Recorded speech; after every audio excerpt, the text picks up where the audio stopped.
Hey, folks, welcome to Gino's Talkin' Rockin', where we talk all things hard rock and heavy metal. We're out here. We have a great interview for you today.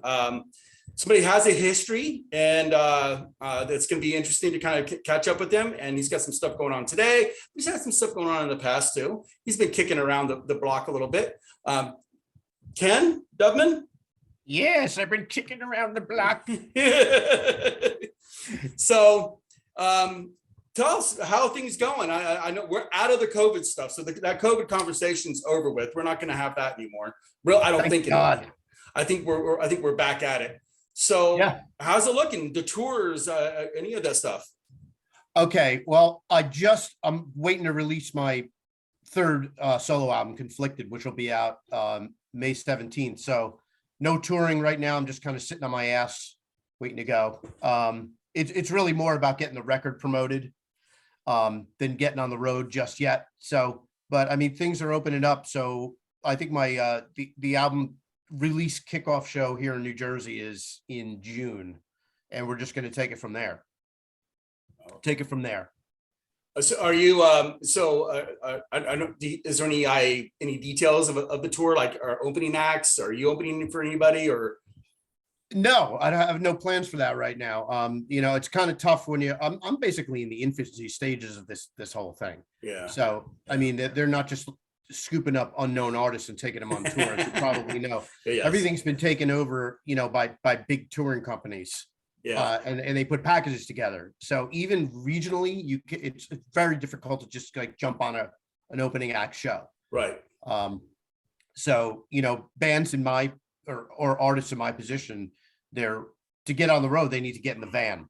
You know what I mean? Right. No, yeah, absolutely. And I called it when just as this was winding down, I called it. I was like, I know what's going to happen. They're going to do festivals. And to be honest, I think it's probably the best way to go because everybody's going to want to be on tour. Everybody's going to want to be on the road. And it's going to be really difficult to have 10,000 bands touring at the same time, when it's probably going to be a lot easier to have a whole bunch of festivals. People can go to all of these different festivals, see all the bands they want to see. And my take on it is I really think that's probably going to be the gear probably for the next year or two until everybody starts catching up. I mean, you realize there are bands, yourself, other bands too. They put albums out during the COVID and never got to tour them.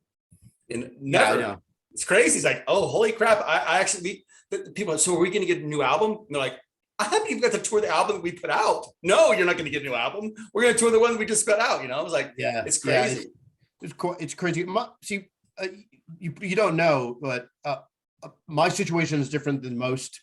I live in New Jersey. I'm raising a 15-year-old daughter on my own, and I'm writing music and making records. But for me to just I can't just jump out and go on tour. Yeah. Who's going to watch my kid? Right.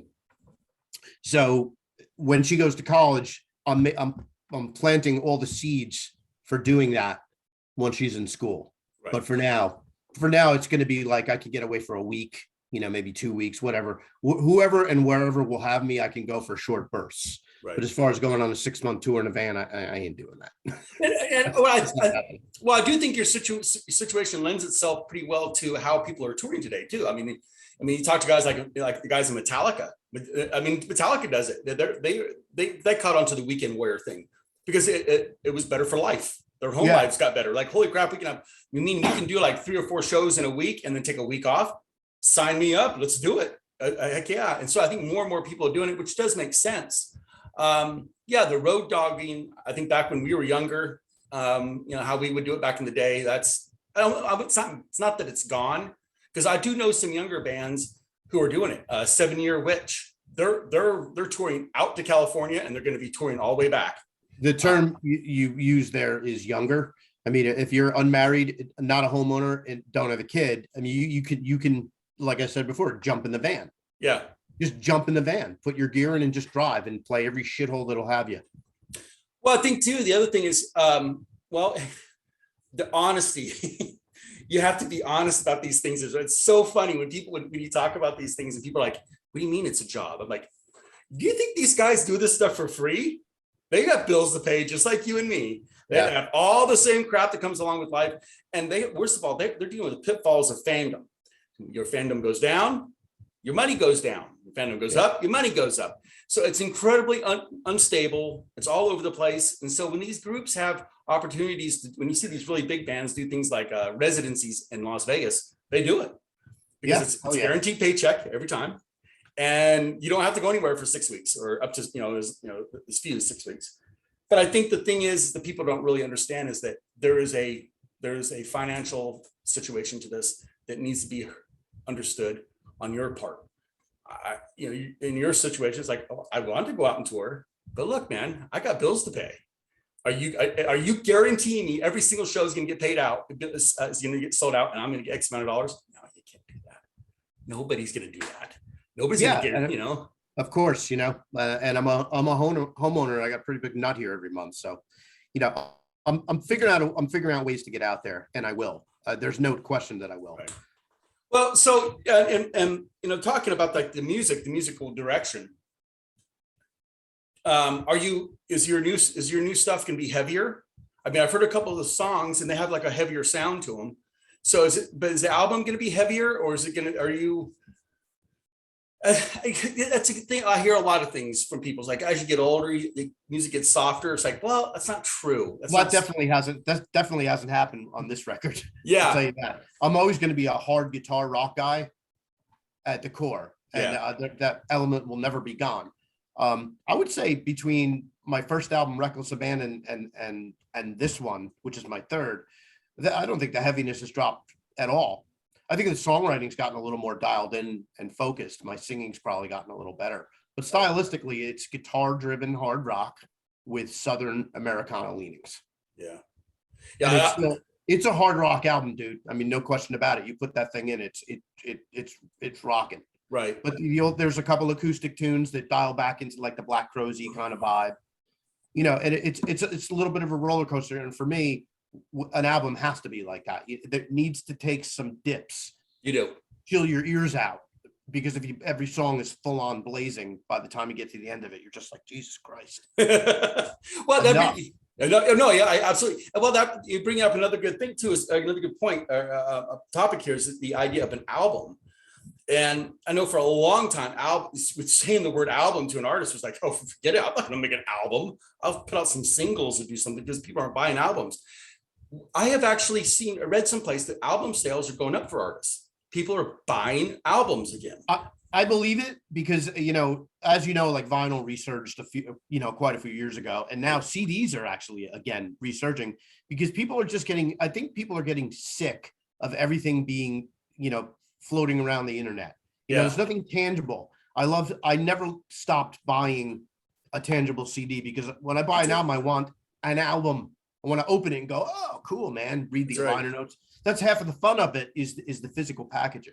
Absolutely. So in fact, I just got a CD the other day, and my wife was like, "Is that a CD?" I said, and I have hundreds of CDs. I have a CD rack that I built. I do carpentry work as well, and I have this whole CD rack that I built, and I've got hundreds of them. And I was like, "Yeah, I'm not. This is not a plug for the group or anything, but Girish and the Chronicles are an all Indian heavy metal band, fantastic band."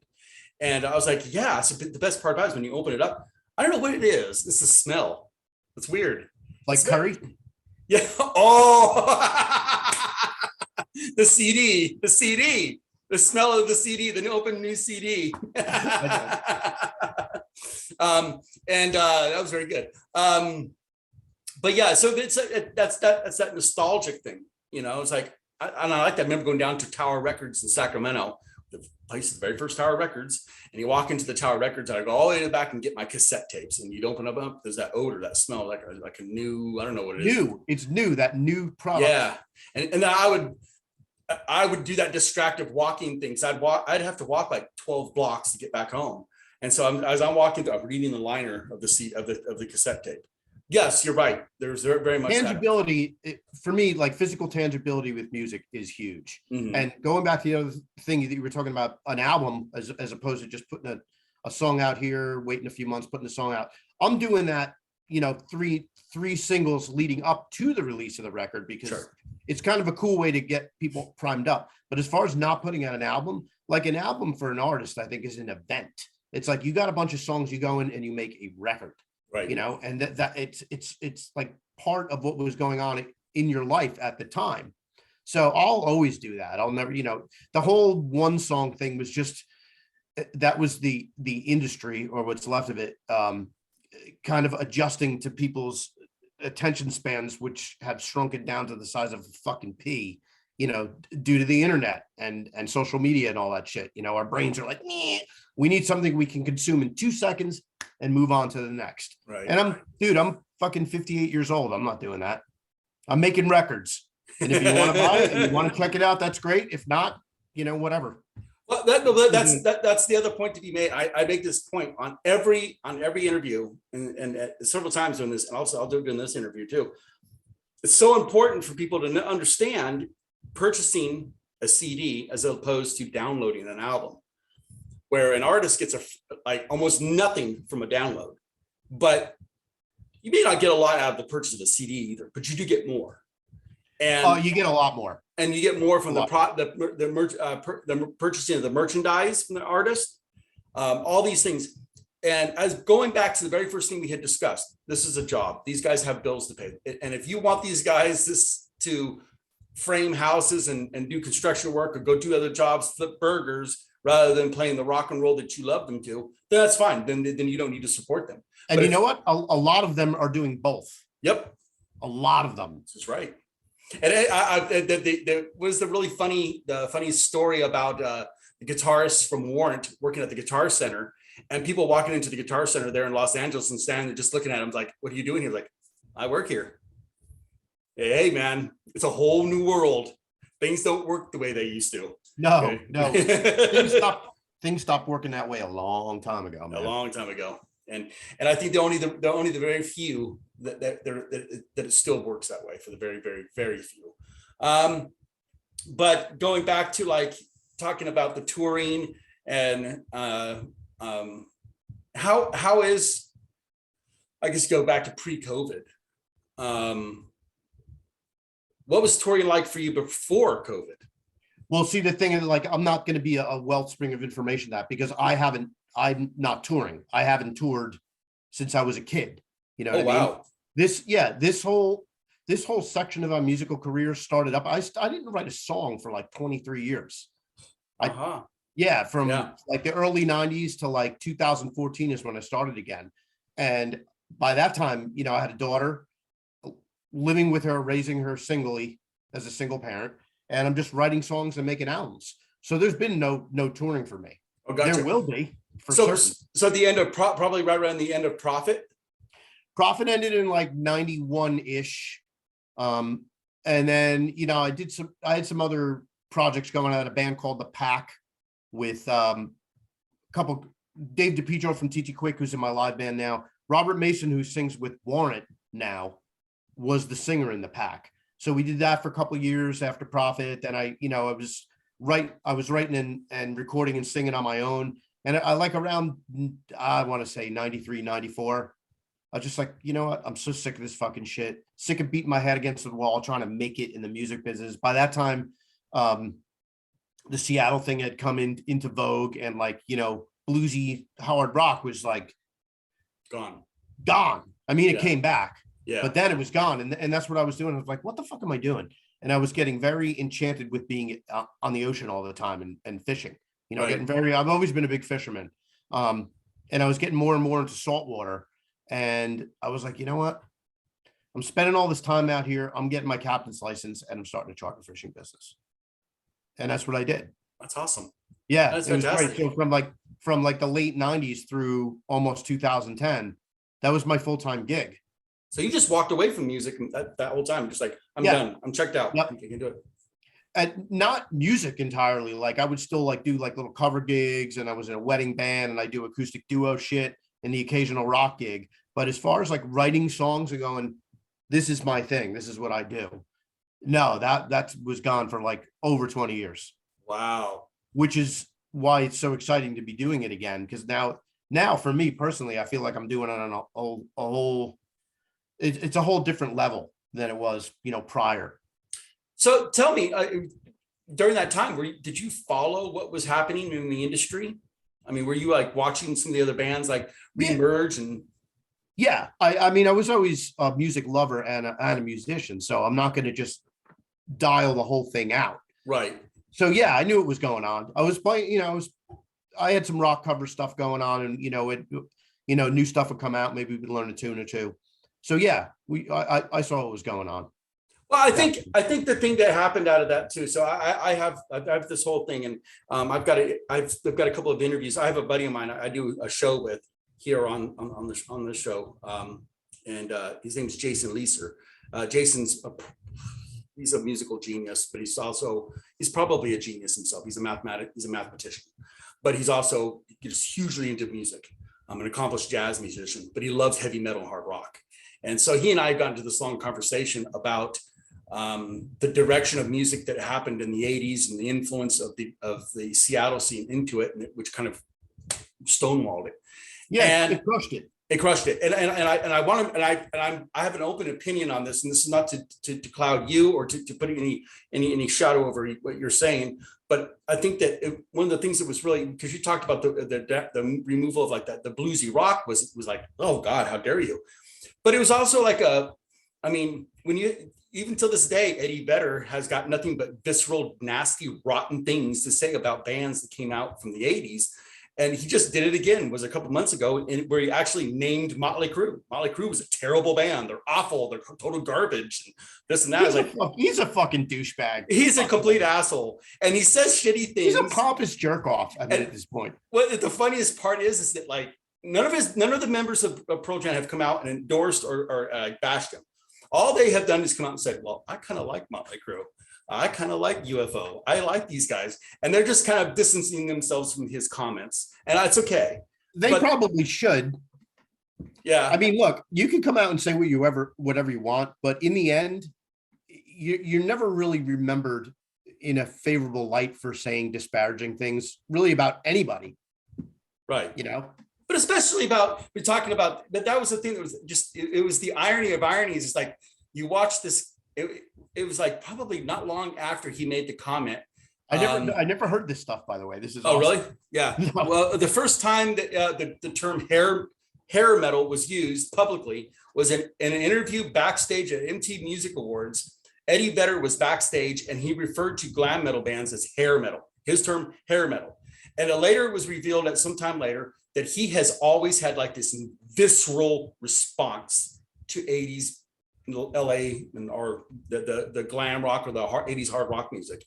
And he had nothing but negative, rotten things to say about he didn't have anything. It wasn't like, hey, they're great musicians, they do great work. I'm just not a fan. Not at all, period. They're all garbage. They play shit. I don't like their music. It's all just total trash. You know what the funny thing is? Like, wow. That was the 80s was like the last, and of course everything again now is different now. Like there's so much good shit has come back now. Yeah. But like when it went from 80s into the 90s, like the 80s was the last era of true fun rock stardom, where rock stars were like rock stars. Where like Dio could be up there and do this, and everybody would fucking, it was awesome. It was fun. And then Nirvana and Pearl Jam came along, and it was brooding and quiet and fucking, suicidal thoughts and flannel t-shirts. Right.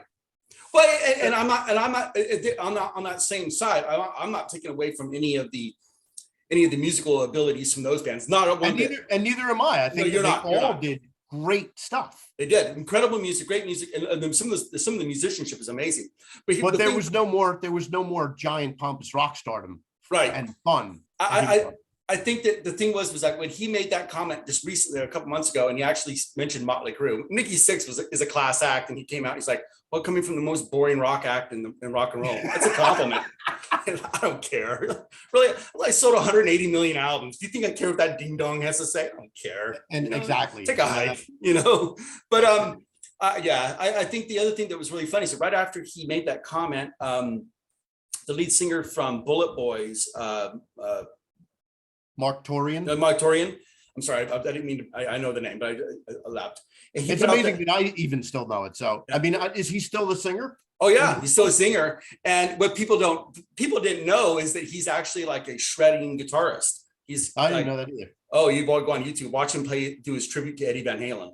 Wow. Yeah, he was actually offered the job as the guitarist for Ozzy Osbourne at one point, and What? things didn't work out, and he ended up not going, did not getting the gig. But he Holy, does. how the hell did I not know that? He did this show. I don't know, it was a few months ago, and it was a tribute to Eddie Van Halen, and he did. I can't remember what song he did, but he's a shredding guitarist, and I just watching this video, and I thought to myself, isn't it?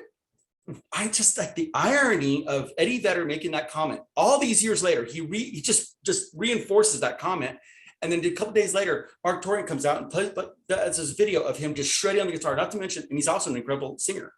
And it's like multi-talented, incredible talented human being who plays the music that you claim is all talentless ass napkins or some shit like that. And guess what?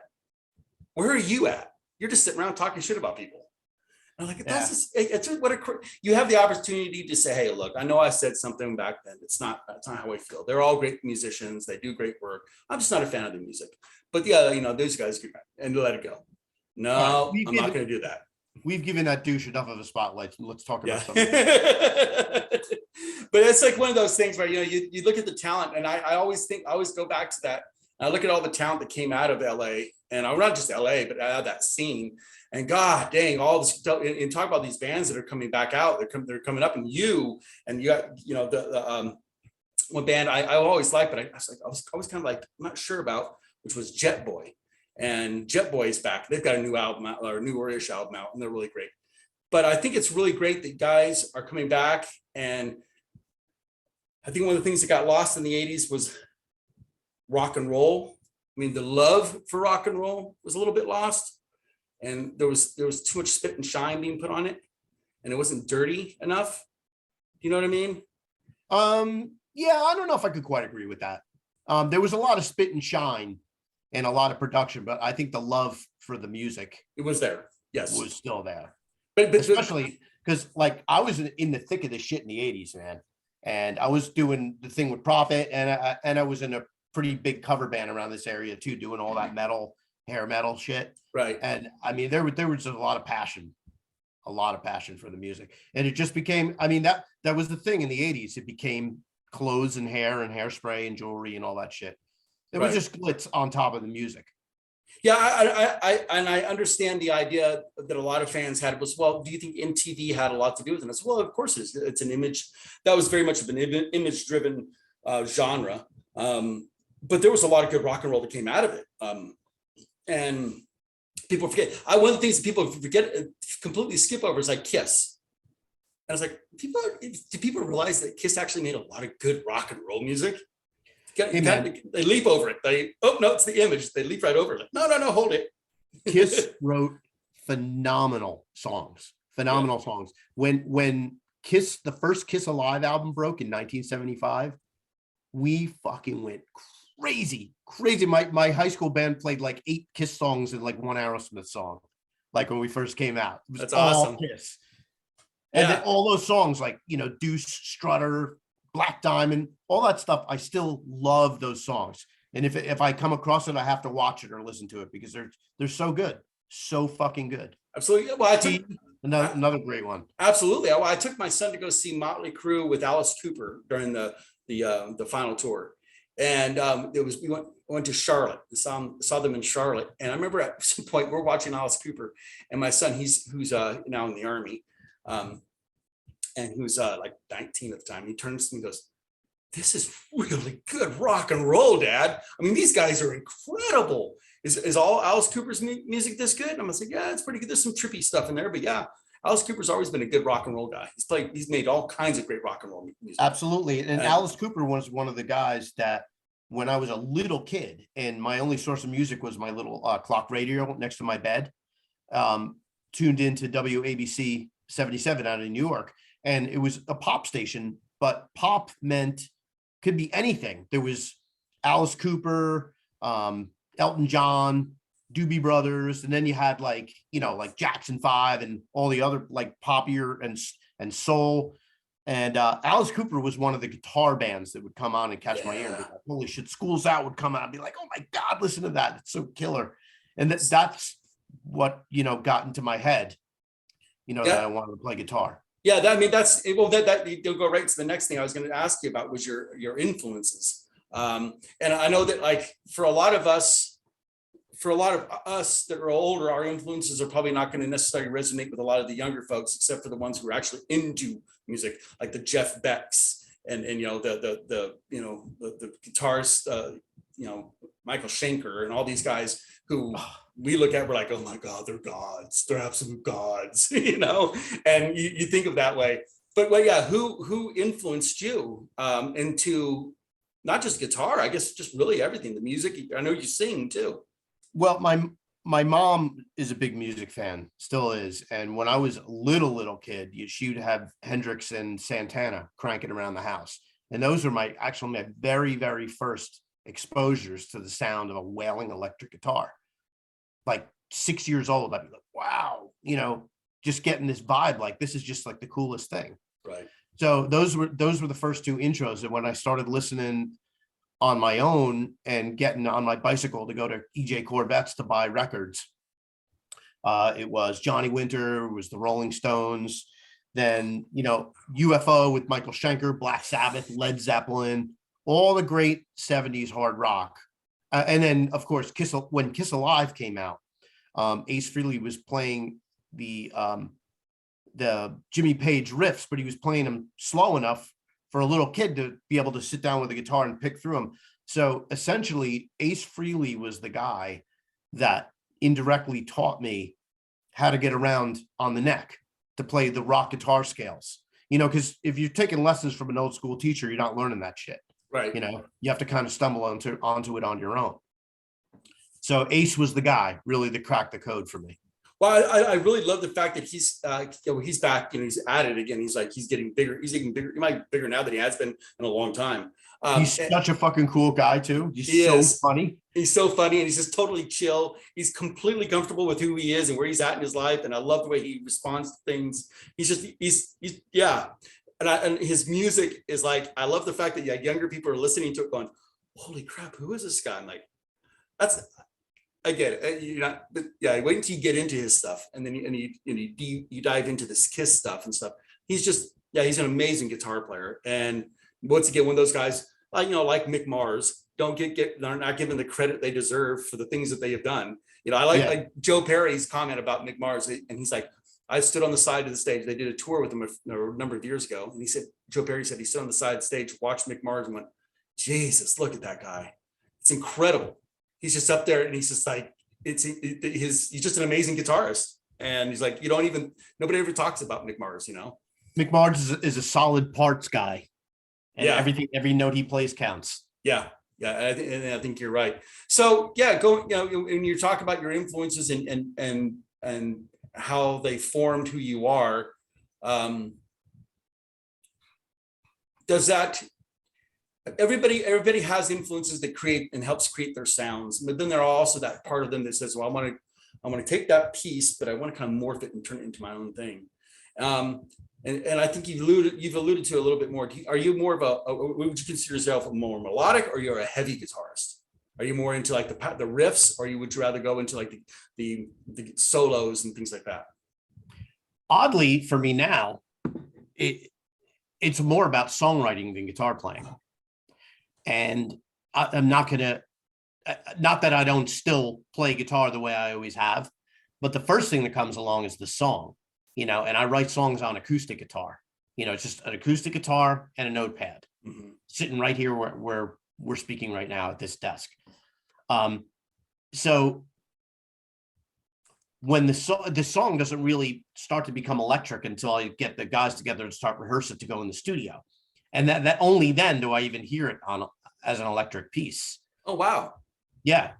That brings us to the next thing I was going to ask you about was your band that you have. It's just, are these the guys that you've had for a while, or do you have to kind of come as they go? I have a core of guys that I play with that I try to, keep in the loop. The problem with them is availability, but we've gotten pretty good at juggling each other's schedules. So yeah, I have a great, phenomenal bass player has been playing with me in various projects for years, Eric Winicky. My drummer, Joey Balia, he plays in a million different things here in Jersey because he's a full-time musician. That's the only thing he does for money. And he doesn't tours occasionally, like little, forays out of the state, but mostly it's just stuff right in this area. He's phenomenal. My guitar player, Dave DePietro, my other guitar player, played in a band called TT Quick, but I brought that up briefly before. They were a big, heavy hard rock band. Yeah. Love that band. 80 circuit. And we played together on the same circuit when I was in Prophet. So we know each other from way back. Did a lot of bad shit together back in the 80s. We all did. So, Mark Torello, right? The lead singer from Accept, TT Quick. Mark Tornillo, still a very good friend of mine. One of the greatest guys on the planet, man. I'm not taking anything away from Udo, but I'm just saying I love him as a vocalist. I think he's a perfect fit for Accept. He really is. I mean, like if you could, like, plug in one guy, they just took him and they plugged him in, and it was like plug in and go, man. Go. And everybody was like, "Holy shit, he sounds great." Mark is the new singer in Accept. Yeah, and he sounds great. And if you watch the shows and too, like all the fans, like the German fans, love him. They're going crazy for because he's an incredible frontman. He's a great performer. And his vocals.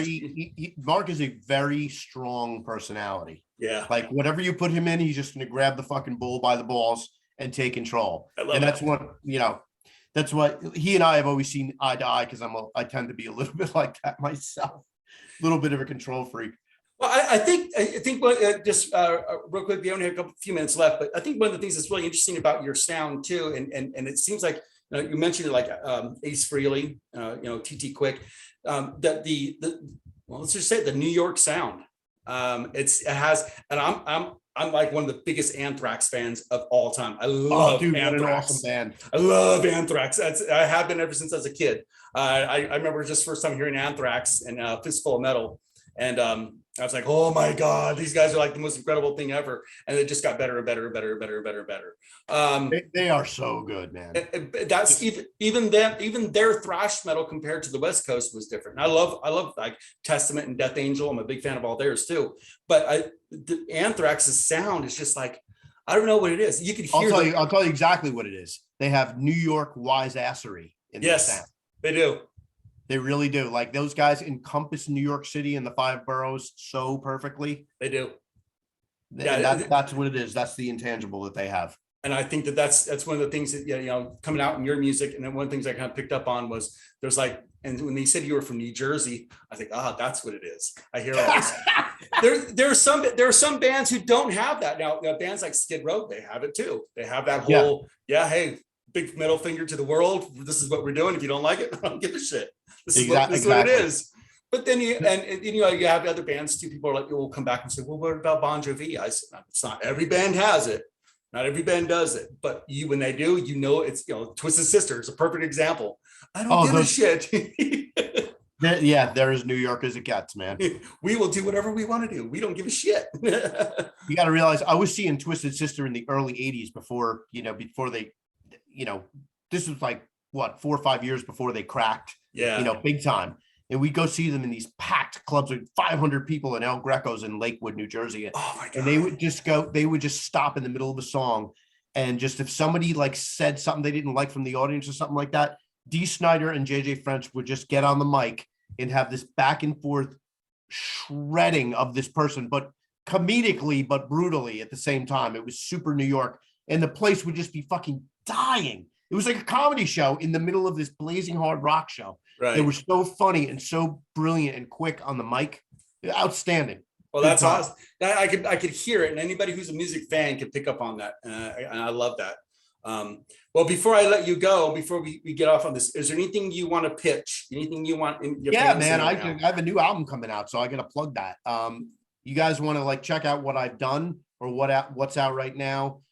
This easiest way to do it is my website, kennydubman.com, KENNYDUBMAN.com. My first 2 albums are on there. You can listen and download, and the current single and video is up there too for Modern Day Jesus. Okay. And other than that, follow me on Instagram at just Kenny Dubman.